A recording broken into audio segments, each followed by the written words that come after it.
Qui n'a jamais lancé un Kamehameha dans la cour de récré? Qui n'a jamais tenté un Final Flash pour terrasser un de ses amis qui lui contre-attaquait avec une Big Bang Attack? On a tous répété ces techniques, plus ou moins petits. Des attaques qu'on a découvert en feuilletant un livre en attendant que sa mère fasse les courses, ou en découvrant un épisode animé par hasard grâce à une télécommande laissée sans surveillance, ou par l'intermédiaire de jeux vidéo qu'avait un ami ou un cousin, ou alors simplement en imitant ce que faisaient les autres, sans se douter que derrière se cachait un manga et une histoire incroyable.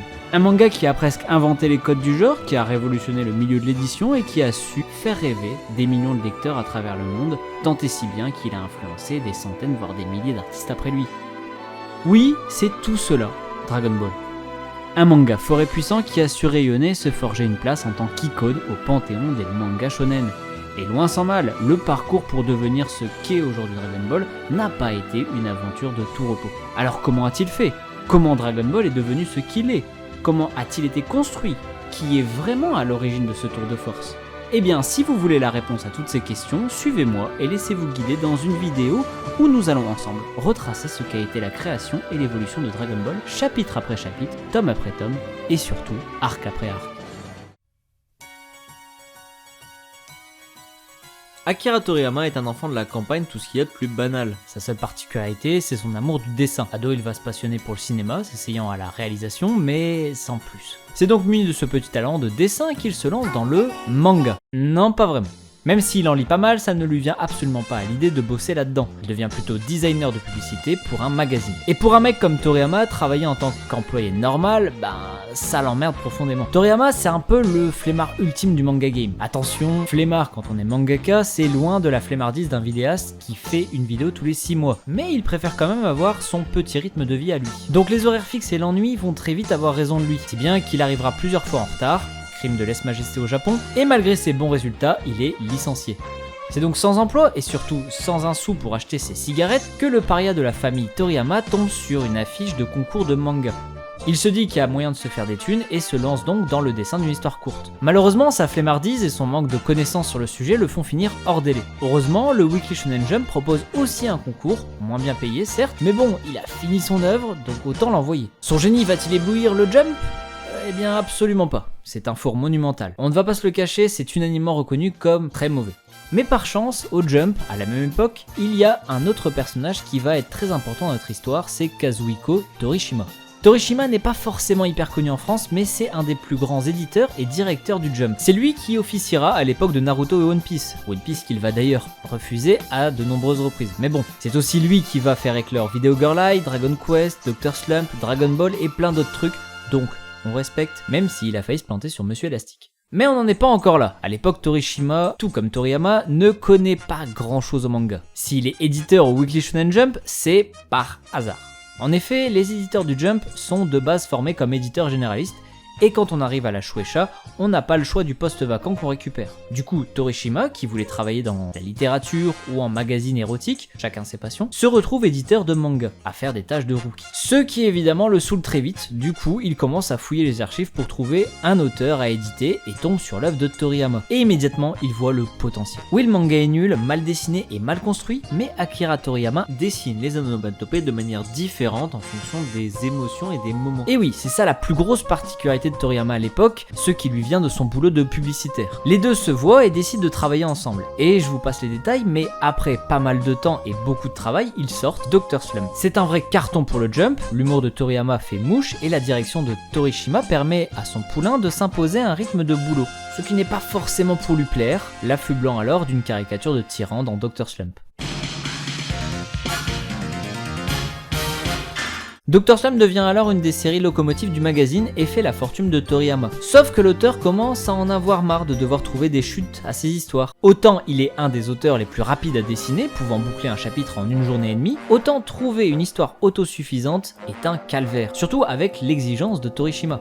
Il veut donc tout stopper, mais devant l'importance de la série pour le magazine, Torishima et la Shueisha s'y refusent sans une autre idée à la clé. Et ça tombe bien car Torishima, il en a une d'idée, et elle est plutôt géniale. Il vient d'apprendre que Toriyama est fan de Jackie Chan et pense qu'il devrait se lancer dans un manga de kung-fu. Clairement, Toriyama déteste l'idée. C'est pas parce qu'on aime quelque chose qu'on a forcément envie d'écrire dessus, et lui, son envie du moment, c'est plus les motos. Torishima le force alors en lui faisant un pari. Il fait un one-shot de Kung Fu, si le public est conquis, il en fait son prochain thème, sinon, il peut faire ce qu'il veut. Sort alors Dragon Boy, et évidemment, dans une période où Hokuto no Ken, Rin no Kakeru ou Kinnekuman sont des cartons, le public adhère immédiatement.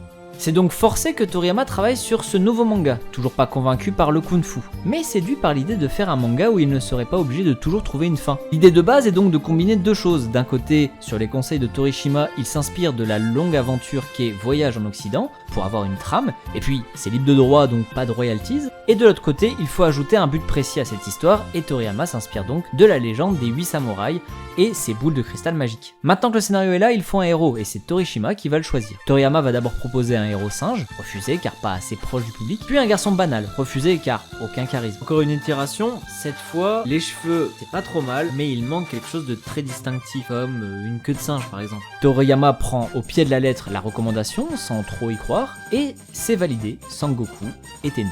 Pas forcément directement de Toriyama, mais par contre, Bulma, elle, le sera, sans retour de Torishima qui apprécie généralement ses personnages féminins. C'est donc avec tous ces éléments que Dragon Ball peut démarrer, et démarrera même très bien pendant quelques mois.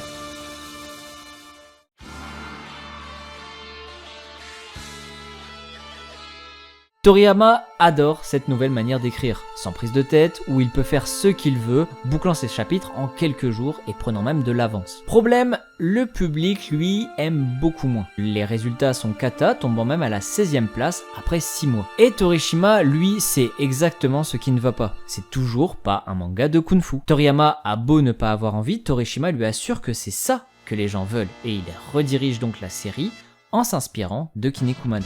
En effet, le manga Kinnekuman ou Muscleman en France avait lui aussi connu des difficultés et s'était redressé d'une manière très simple, les tournois.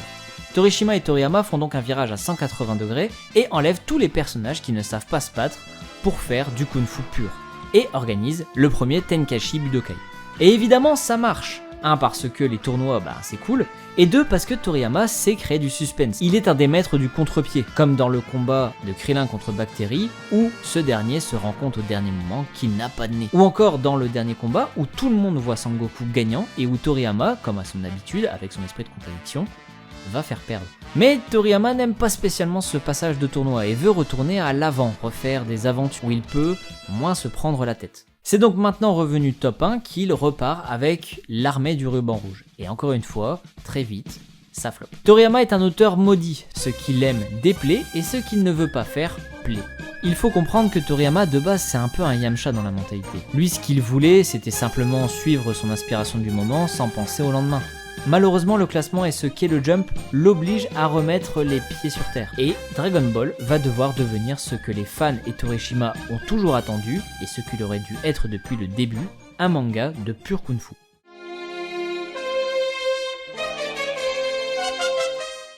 Loin des considérations mercantiles de ce qu'est Dragon Ball Z, sur lesquelles je reviendrai, pour moi, Dragon Ball devient Dragon Ball Z bien avant son changement de nom en animé.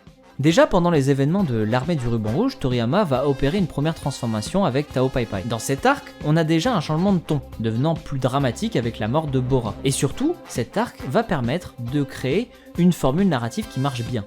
Un objectif, des limites, un entraînement et un combat final. Malgré tout, la transformation n'est pas encore totale, même si l'arc est intense, le dessin ainsi que la mise en scène de Toriyama restent toujours dans un esprit un peu loufoque, avec des dessins cartoon. De même, le second tournoi n'est toujours pas un point culminant de cette transformation, il est surtout là pour faire remonter Dragon Ball dans le classement. Mais pas d'inquiétude, la vraie transformation arrive car Torishima et Toriyama sont d'accord sur quelque chose, il manque à Dragon Ball un véritable méchant. C'est alors qu'apparaît Piccolo Daimao, et avec lui, une dramaturgie bien supérieure avec la mort de Krillin, qui a pris tout le monde de court, mais plus qu'un changement de ton drastique, Dragon Ball se transforme dans son essence. Ce n'est plus juste un manga de kung-fu un peu rigolo, mais bien un manga sur le combat d'un héros devant se transcender pour protéger la Terre et les siens. Néanmoins, en manga, pour parachever une transformation pareille, il faut quelque chose de plus. une modification graphique. Et ça tombe bien, Toriyama a la solution. Il veut faire grandir Sangoku pour que graphiquement, on ait des combats plus intenses. En effet, il a beaucoup de mal à faire transparaître la puissance des coups avec un Goku petit. Et ça, les éditeurs y sont farouchement opposés, de peur que le public soit perdu. Toriyama use alors de sa technique secrète favorite, rendre les planches à la dernière minute. Devant le fait accompli, la Shueisha est prise au dépourvu et ils ont beau lui demander de refaire un Goku enfant, Toriyama ne se démonte pas et menace de tout arrêter si les planches ne sont pas publiées en l'état.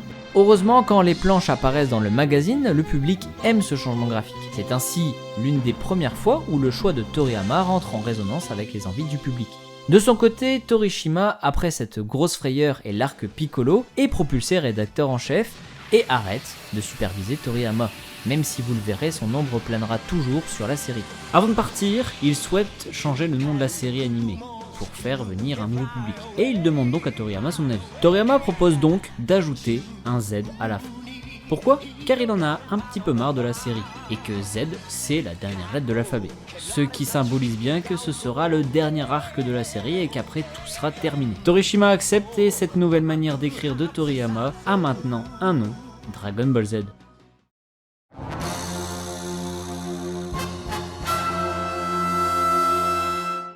L'arrivée de Dragon Ball Z va symboliser la mort d'un Toriyama pour la renaissance d'un autre lui-même. Une mort symbolique qu'on verra dans l'œuvre après l'arc Raditz. En effet, comme je vous le disais, Toriyama, à l'époque début de Dragon Ball, c'est un Yamcha.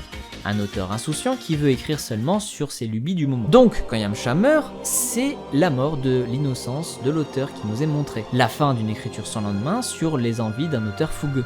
Car Toriyama a commencé dès Raditz sa lente mue en une autre version de lui-même, un Toriyama auteur. C'est-à-dire quelqu'un qui écrit sur lui, sur ce qu'il est et sur ce qu'il a été. C'est assez difficile de croire que Dragon Ball est une œuvre d'auteur quand on regarde de loin Dragon Ball, des extraterrestres, des combats avec des boules de ki et des voyages spatiaux, bref. Quel rapport peut-il y avoir entre tout ça et un jeune japonais né à la campagne ? Au début de cette vidéo, je vous ai un peu menti. Le petit Toriyama avait en réalité pas une mais deux particularités étant jeune. Il aimait dessiner mais se faisait aussi traiter d'extraterrestre à cause d'une malformation sur son front. De là à avoir un lien avec lui et les Saiyans, il n'y a qu'un pas, qu'on va allègrement franchir avec ce qui suit les arcs Saiyan et Freezer. En effet, Toriyama est un enfant de la campagne profondément attaché à la terre et il est d'ailleurs l'un des rares mangaka à travailler depuis sa maison en campagne. Pendant que Toriyama écrit Dragon Ball, une vraie bulle immobilière est en train de se créer au Japon. Ce qui fait qu'énormément de gens se retrouvent sans logement de par les coûts très élevés de l'immobilier. De plus, plusieurs magouilles vont exister pour faire baisser ou augmenter les prix en fonction des besoins des promoteurs. Pour Toriyama, le mal a donc un nom, promoteur immobilier. En intériorisant donc ces deux thèmes, Toriyama a alors donné naissance à un des plus gros méchants de l'univers de Dragon Ball, le vrai empereur du mal, le chef d'un empire immobilier de vente de planètes intergalactiques, Freezer. Narrativement, c'est donc ainsi que Toriyama devient un auteur. Il écrit sur ses sujets, exorcisant ses démons et ceux d'une société japonaise qui a souffert d'une situation économique. Mais un auteur n'en est pas un s'il ne combine pas ce qu'il est, ce qu'il veut transmettre, avec une mise en forme adéquate. Et c'est justement cette lente transformation que va raconter les deux arcs Saiyan et Freezer. Toriyama a jusque-là toujours eu un trait rond, mais petit à petit, ce trait va changer. Inspiré par les traits beaucoup plus droits des animateurs de la série, il décide alors qu'ils sont plus rapides à dessiner, plus dynamiques et correspondent mieux à l'univers qu'il est en train de représenter. Il affuble donc ses antagonistes de chevelures beaucoup plus hérissées, même si dans un premier temps toujours virevoltant au vent, puis très vite c'est au tour des musculatures de se ciseler, et surtout on finira par des visages et des yeux, notamment ceux de Vegeta, qui deviendront très triangulaires. Et évidemment le pinacle sera l'arrivée du Super Saiyan, une transformation complètement anguleuse, sans aucun trait rond. La transformation du Super Saiyan est effectivement intéressante par un changement de couleur qui accroche l'œil, mais c'est surtout l'aboutissement d'un style graphique, d'une longue transformation esthétique d'un auteur qui se force à aller à l'encontre de son trait naturel pour servir son récit et son propos. Toriyama à ce moment est un véritable auteur qui repousse ses propres limites pour donner vie à un récit qui finalement lui est très personnel.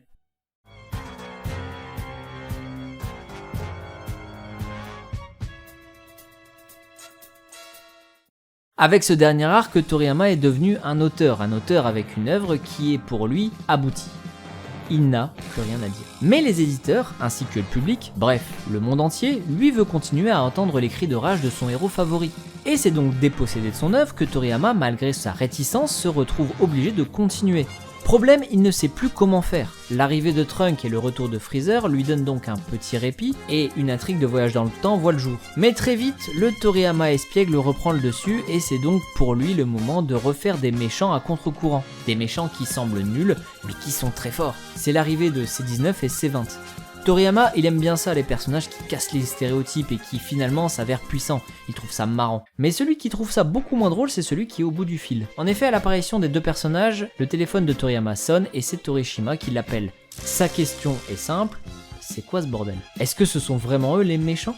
Parce que un vieillard et un sumo, ça va pas vraiment le faire. Il lui intime l'ordre de vite trouver de nouveaux méchants. Apparaissent alors C18 et C17, toujours pas à son goût, ce sont des gosses. Apparaît alors C16, toujours non. Alors pourquoi pas Cell?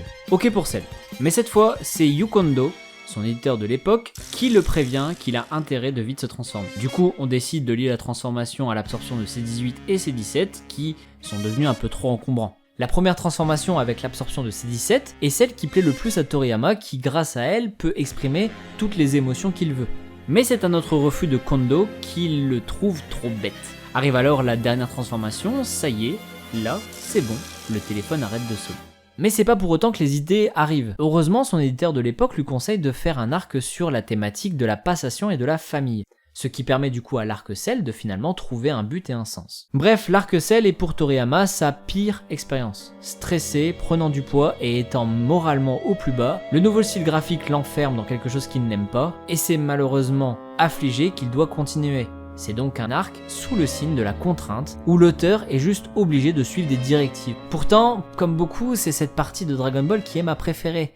J'aime la thématique de la passation, j'aime celle dans cette dernière transformation, bien plus que tous les autres essais de méchants précédents que sont C20, C19, C18, C17 et C16.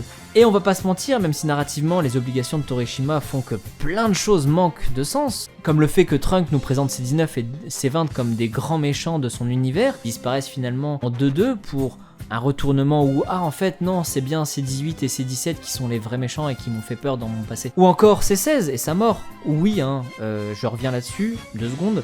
C'est pas parce que le tueur à gages de ton père est tué sous tes yeux et qu'il aimait en fait les oiseaux que tu as un lien affectif avec. Faut être clair, le traumatisme qui amène la transformation ultime et la plus stylée de Dragon Ball n'a pas vraiment de sens narrativement parlant. Mais pourtant, ça marche foutrement bien. L'arc est dense, intense, intéressant. Et pourquoi ? Eh bien parce que l'arc est calibré et ajusté pour plaire par des éditeurs qui savent exactement ce qui plaît au public.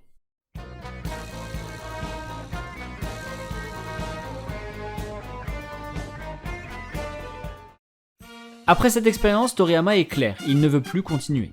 Ou alors, pas comme ça, il veut faire la suite à sa manière et qu'on arrête de lui dicter ce qu'il doit faire.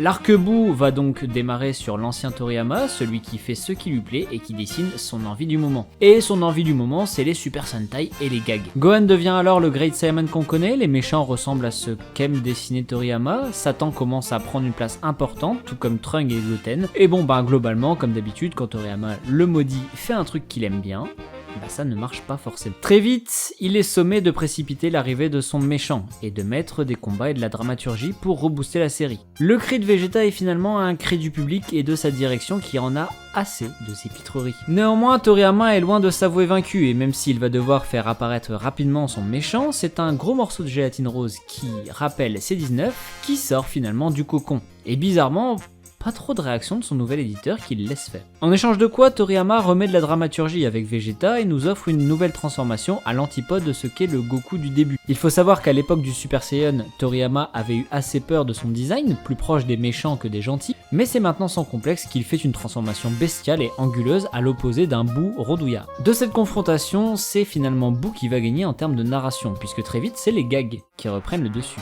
Un méchant qui transforme ses ennemis en friandises, un Gohan qui s'entraîne avec une épée légendaire qui finalement se brise, un Satan qui gagne le cœur de Boo et une pose de fusion un peu ridicule, effectuée par les deux gamins de la série que sont Trunk et Goten, qui seront d'ailleurs ses meilleurs alliés à Toriyama pour tous ses fantaisies et ses farces. Bref, le Toriyama de début est bien de retour. Malgré tout, Toriyama saura redevenir très vite sérieux quand il sera l'heure du grand final et malgré les bagarres à coups de morsure, c'est un arc à l'esprit Dragon Ball Z qui nous est vraiment offert. L'Arc-Bout, malgré son début difficile, est finalement la fusion improbable d'un Toriyama des débuts qui fait ce qui lui plaît et d'un Toriyama en totale compréhension de ce que veut son public. Il a beaucoup appris de l'Arc-Cell et est au sommet de son art du contre-pied. Il sait exactement ce qu'attend ce public et fait souvent l'inverse pour son plus grand plaisir.